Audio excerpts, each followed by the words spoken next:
All right, welcome to a financial planning podcast with a down-to-earth vibe. Sasquatch listens while curling his hair. On this episode, we will discuss the Secure Act 2.0. So there have been updates to the Secure Act, and this may affect your retirement plans, including increased RMD age, catch-up contributions, 529 changes, Roth contributions by employers, auto-enrollment on new 401k plans. So let's answer those questions and go over it in detail on this episode of Through the Pines, introducing Forbes Best in State Wealth Management Teams for Utah. Also, Advisor Hub, fastest growing advisors to watch under 1 billion, and the receivers of the Ameriprise Client Experience Award. There are financial wizards for this episode of Through the Pines, Brandon Smith and Rex Baxter. How are you, gentlemen? Good. Doing great. Thanks for having us, Brandon. So is this topic going to be as exciting as we make it, or is it really people are like, what is going on? Like they're worried about the Secure Act, or maybe they don't know, and here's what they should know. Oh, I think people are lining up at the door to read the 350 pages of the Secure Act that Biden signed into law on Okay, lining up at the door. Okay. Yeah, I'm pretty sure.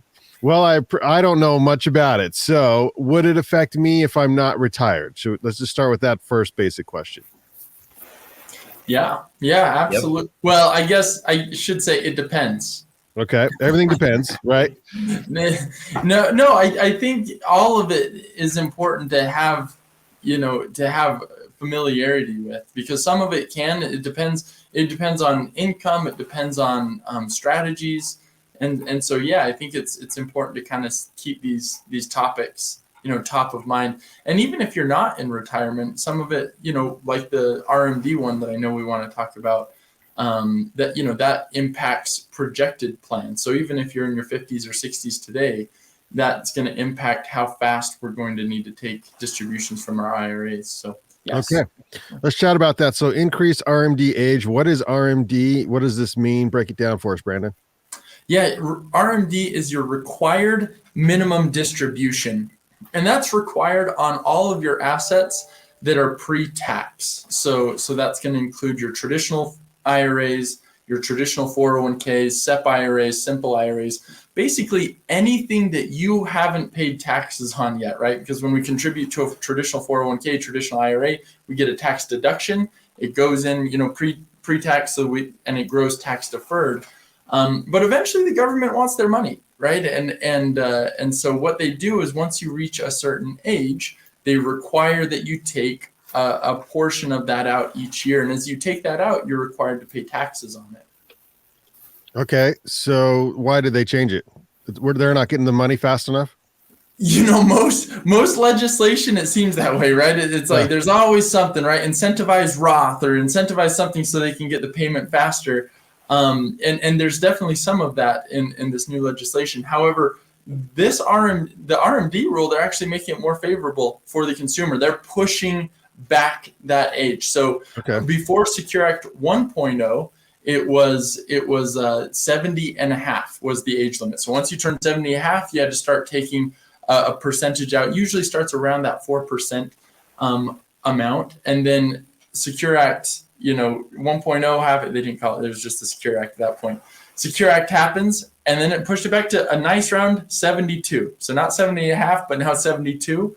And then with this one, it's being pushed back to age 73 is when you needed to start taking. Now, one clarification, you can start pulling money out before that. You can start taking money as early as age 59 and a half without penalty. And there are even some strategies we can get it out without penalty prior to age 59 and a half.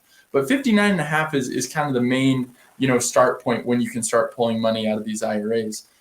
This just requires you to pull money out. Once you turn 73 now, you're going to be required to start taking that out and recognizing that as income. Okay. Rex, how do you think this will affect your clients?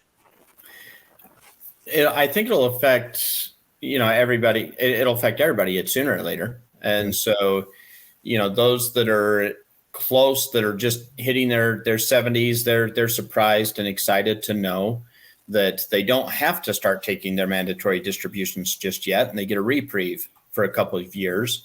And as financial planners, that gives us some ability to continue with some strategies of getting money out of the IRA accounts and into Roth IRA accounts, or out of the IRA accounts at lower tax brackets, to where we can get out a smaller amount than the minimum, and sometimes keep them in that lower tax bracket. So eventually everybody that lives beyond 73, it will impact as far as this rule. So is there any way to maybe, use this rule, or is this rule advantageous to everyone because you can keep it in your earning money for you longer? I mean, is that the biggest advantage to the investor?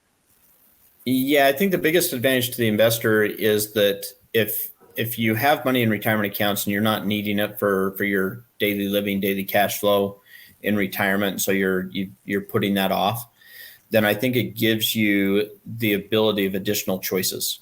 It gives us an extra year right now from 72 to 73. So it's not a huge change right here initially.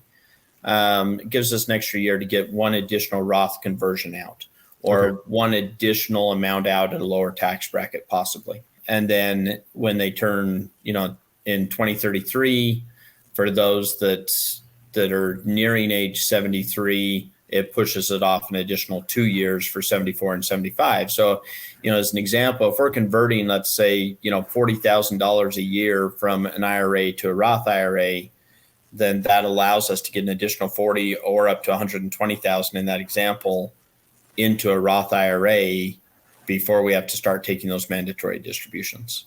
So, okay. Speaking of Roth IRAs, there are now changes to catch-up contributions. Who wants to handle that one? Brandon does. I vote Brandon. No, all right, Brandon. Talk to me about that. Was Brandon Long, I think. Well, yeah, I could start. I mean, I could read what was in the notes. I can take it. So the catch-up contribution, and we're talking about 401k specifically. There is a catch-up contribution on the IRA. And essentially what it is when you turn age 50, you're allowed to make what are called catch-up contributions. Now, it doesn't matter whether you need to catch up or not. It just comes down to, do you want to save more? Oftentimes people, when they're in their 50s and 60s, they're in the higher income earning years of their lives. And so the government allows them to save additional funds to prepare for retirement. So this year, right now, you can save $22,500. We're in 2023. You can save $22,500 per year into a 401k plan. If you are over age 50, they allow you to make a catch-up contribution of $7,500 additional into that. Now, as it stands today, all of that can be either Roth, so after tax, or pre-tax, and take a tax deduction on that. And that's the piece that's changing. That catch-up contribution will now be required to be Roth contributions if your income is above the threshold. And the threshold is $145,000. So if you made $145,000 the year before, then you're required to make that catch-up contribution in Roth. Now, we talked about earlier, does the government, is this better? Does it get more tax money or less tax money? This is one of those that they're essentially getting more tax money, right? Because if you're in those higher tax brackets and they're saying, okay, you can contribute, you can make this catch-up contribution.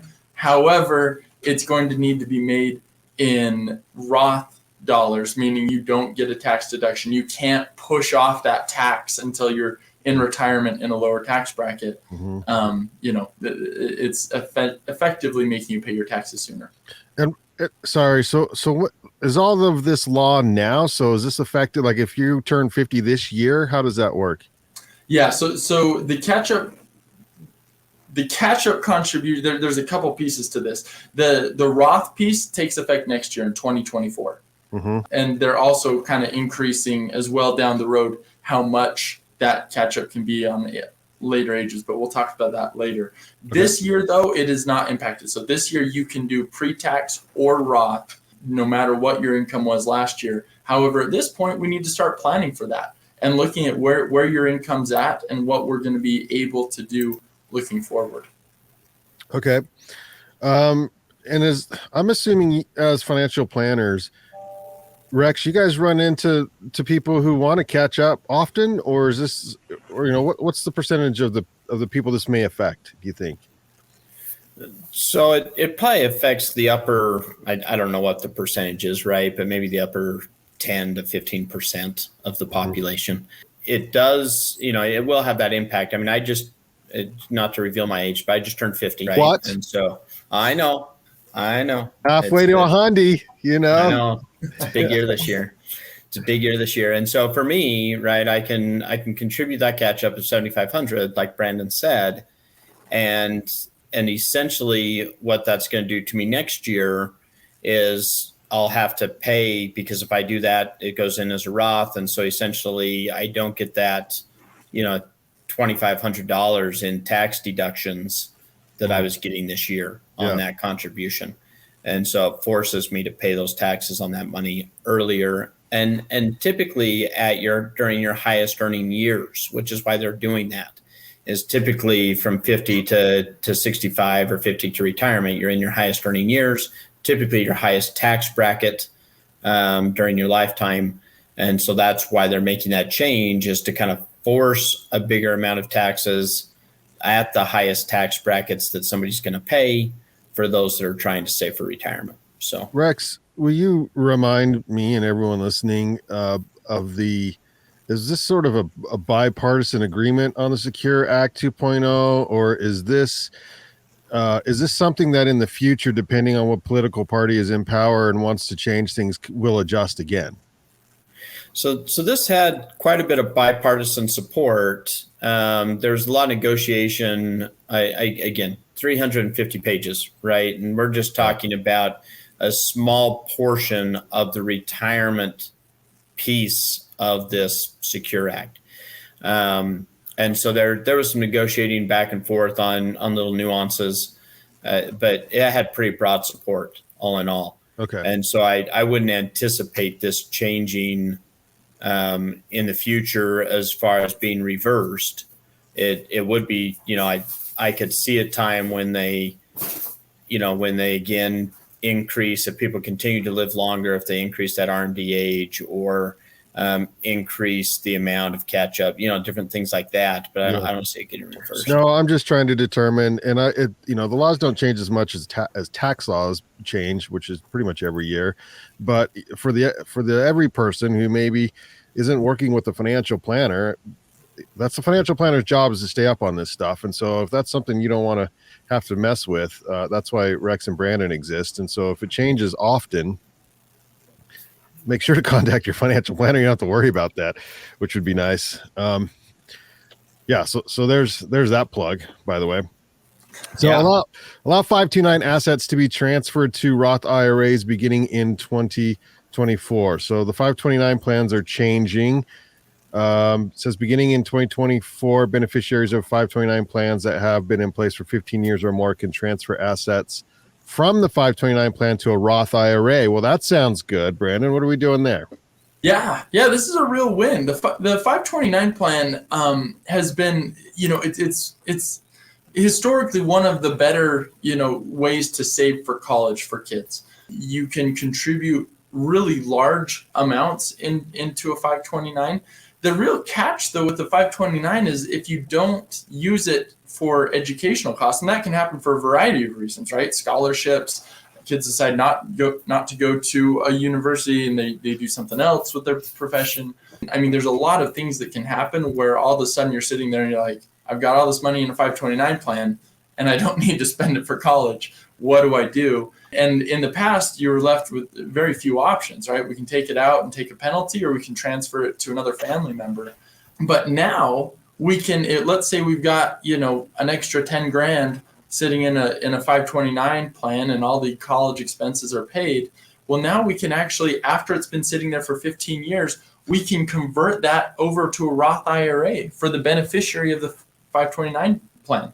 So no matter how much is left in there, is there a balance? There's a lifetime maximum limit of $35,000. So you can only do this with up to $35,000 one time, right? That's a cumulative amount for each person.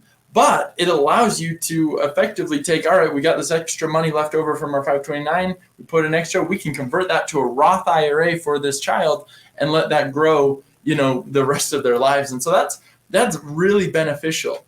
I guess the downside still with 529 is it's still not overly flexible. If you have a child who, they graduate and you want to help them out with a wedding or with other expenses, you still don't have that flexibility, and it might make sense to look at other options like a UTMA account, uniform transfer to minor account, or something else that has some more flexibility. Really, with education planning and gifting and things like that, there's quite a bit of strategy in it. But we wanted to highlight this on the 529 because this really is a great benefit and solves a lot of the anguish of how do I plan for my child's education future and what happens if I save too much. This has a really good solution. So if you save too much and you have more than the $35,000 and so you had 100 and then you spent money, but you still have like 45,000. So 35 you can transfer. What happens to the other 10? Does it fall into the old rules? Yeah. So at that point, you can transfer that to another beneficiary. You can pull it out and pay a penalty on it. So we still got rules. But man, that 35,000 gives us a lot more breathing room. Yeah. Okay. So I'm looking. Okay. It needs 15 years. It has to sit in there. So yeah. So it has to sit for 15 years. And I think the reason they did that was, Roth IRAs have a certain amount of flexibility to them. And there's, the 5 year, there's a lot of different rules with the Roth IRA. And so this is essentially, in my opinion, kind of marking this to say, hey, this has got to be long-term assets. In my opinion, trying to push this into a true retirement account for that child. Now, if you started the 529 early enough, maybe that flexibility re-enters the picture. But I do think that over time, this is one of those provisions that the government will refine. This is a fairly new concept for the government as far as to allow the money to move from an education savings account over to a retirement account and maintain the tax-free status and tax-free growth on that asset. And so this is one of those provisions over the next 5 or 10 years. It wouldn't surprise me to see the lifetime limit increase. I'm not sure they're going to change the time frame because I think they do want to keep it as a long-term asset.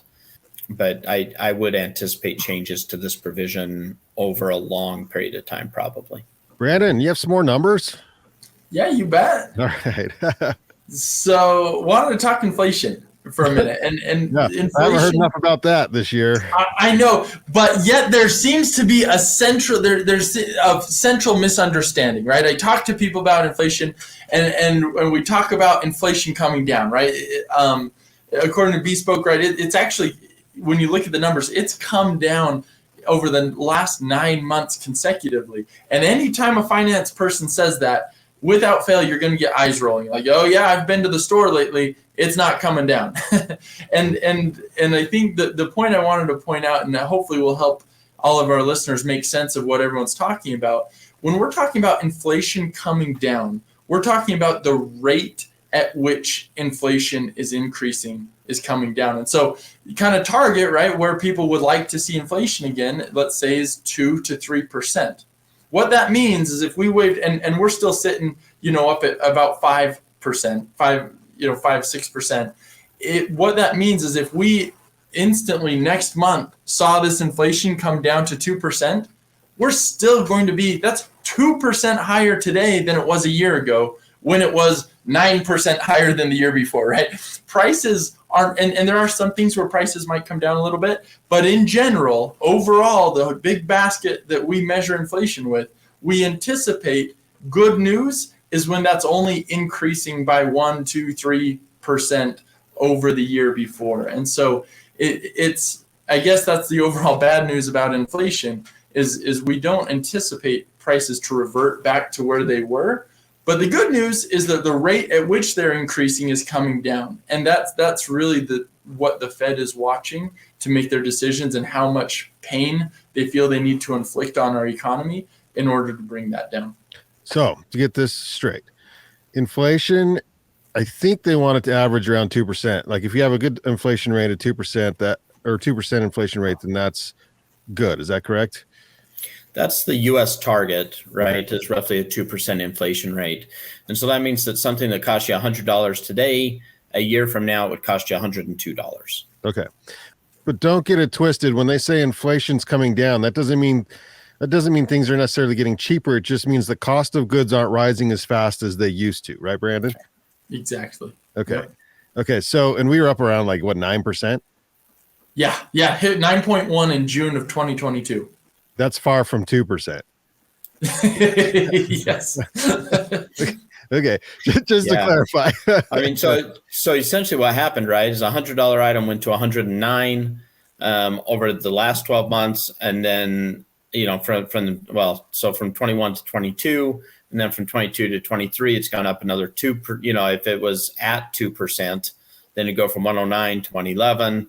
And for the math nerds out there, I know that I'm not doing, exactly 2% on those numbers, but that's how that builds. And so, people say that and they're like, well, it's still going up. And that would be, deflation if it was going down in price. If it was going from $110, for an item down to $100, that'd be a 10% deflation. And that brings an entirely new set of problems to an economy when you start having deflation or stagflation, which is a zero inflation, essentially. And so, the U.S. target's roughly 2%. China typically has been in an inflation rate of 5 to 7%. So different areas around the world all have their own targets as far as what kind of inflation they're targeting and they're shooting for. Interesting. And I think we forget how spoiled we are. The U.S. dollar, it has been incredibly stable. I was up at Utah State and I went to a speech by, I don't remember which country. It may have been Dominican Republic. It was one of those countries, a little bit smaller country, a little bit more developing. Anyway, he was bragging about, he had just mentioned during his presidency, they had really contained inflation. And then he quoted, it was about, I think it was 8 to 9% is where they had averaged. I was just like blown away. Like, that's contained, that's good. But we see those, and Russia, I mean, they've pre-COVID were experiencing really high inflation numbers. And so we see high inflation around the world.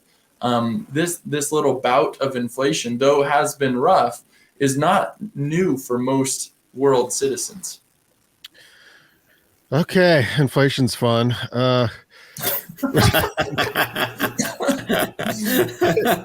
Way to keep that audience awake and alive, Brandon. Yeah, well, inflation's tough because and that's a whole other subject, which is not in the Secure Act, but what do you do? Because if incomes aren't keeping up with inflation, then you had a real problem, but that's a whole other subject.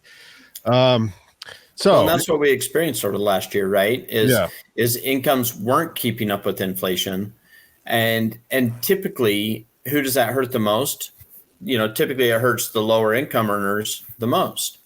And so that's the issue. And that's why the Fed, steps in and tries to keep, get the inflation back down significantly so that wages, again, can kind of keep up. And those on fixed incomes like Social Security and things like that, they get in extreme difficulty because typically the adjustments on their income are lagging the actual increase in goods and services.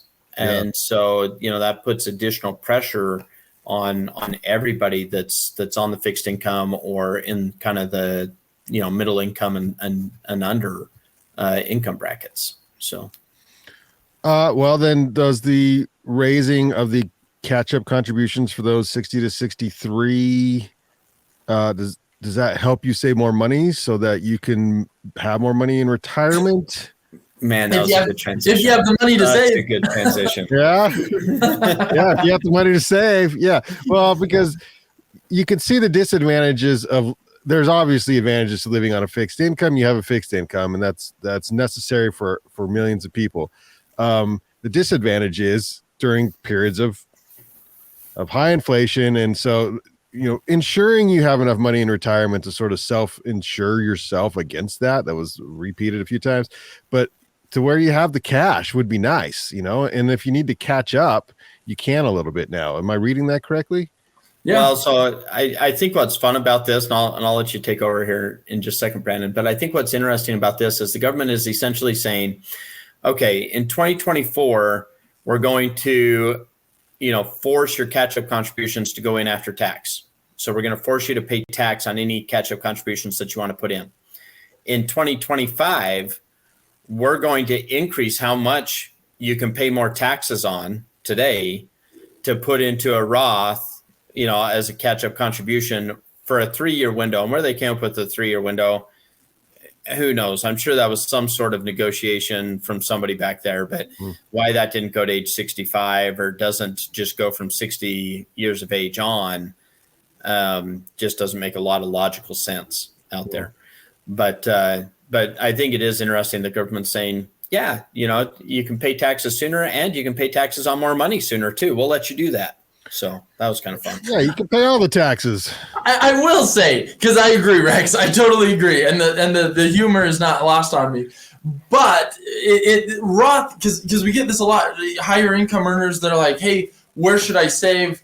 And oftentimes we'd rather do pre-tax, because what does pre-tax do? It defers the taxation. And if we can defer paying tax in their high income earning years, push that off until they're in retirement, no longer have a job and no longer have an income, a lot of times that can be highly beneficial. However, Roth contributions are not the end of the world, right? Because effectively we can put these in and it'll grow tax-free and be tax-free in retirement. I'm a huge fan of Roth, but I think the irony of all this, right, is that they're like, okay, now you can do Roth when you're in your highest levels of income, rather than maybe encouraging that when you're in your lower levels of income, and Roth usually makes a lot more sense.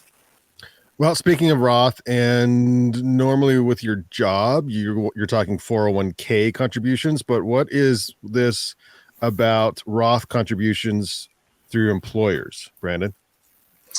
Yeah, kind of. This one, for me anyway, came out of left field. Employer contributions or employer matches. So when I'm working in a job and I've got a 401k and I make my contribution, the employer agrees to match it.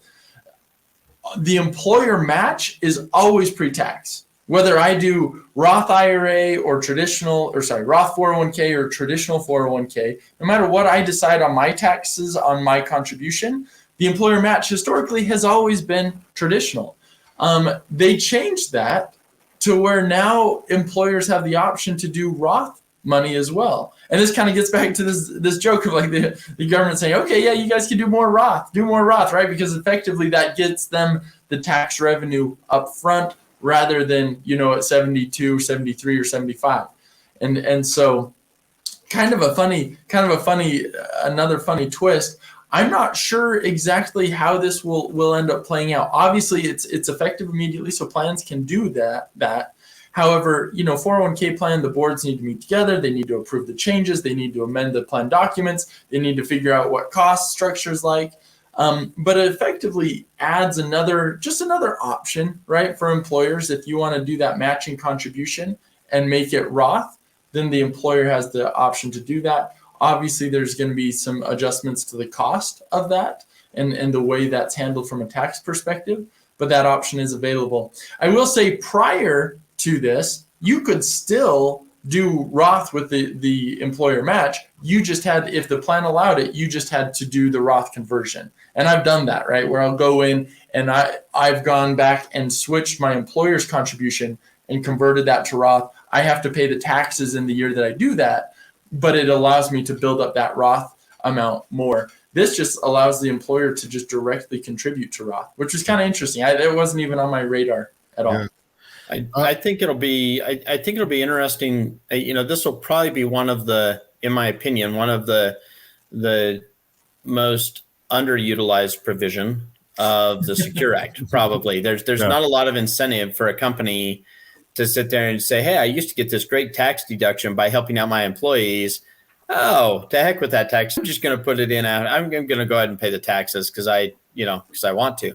No more of an employee perk. And so it's like, maybe if you really want to keep your employees, that's something that you do. It could be that. I think it will be interesting as you try and read between the lines of what the government is thinking and things like that. But most people are aware that the profit sharing plan and the 401k plan was the beginning of the end for pension plans, right?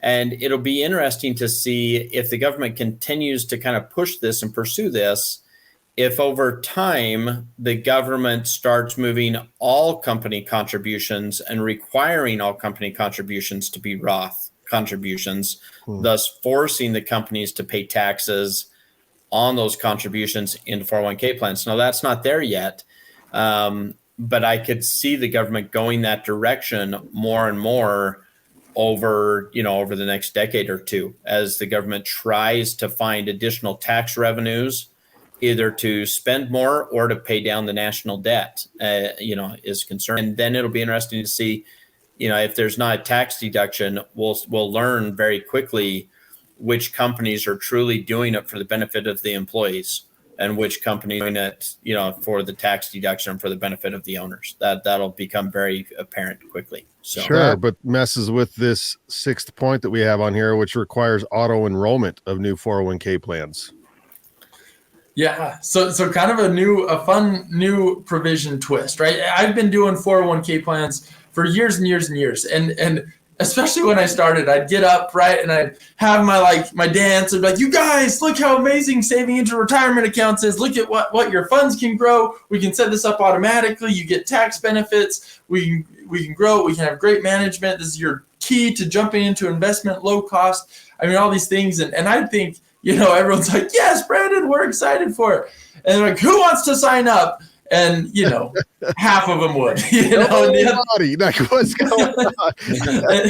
and I think, and people would come up, right, and be like, no, this is so good, so excited. Money's just really tight right now. I'll do it next year, and I heard that over and over and over and over again.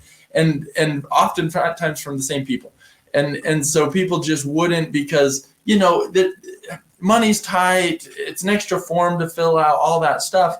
Well, plans have started doing, not all of them, but some have started doing automatic enrollment, where, you get a notification that says, hey, you're going to be enrolled in the 401k plan. We're going to start you at 3%.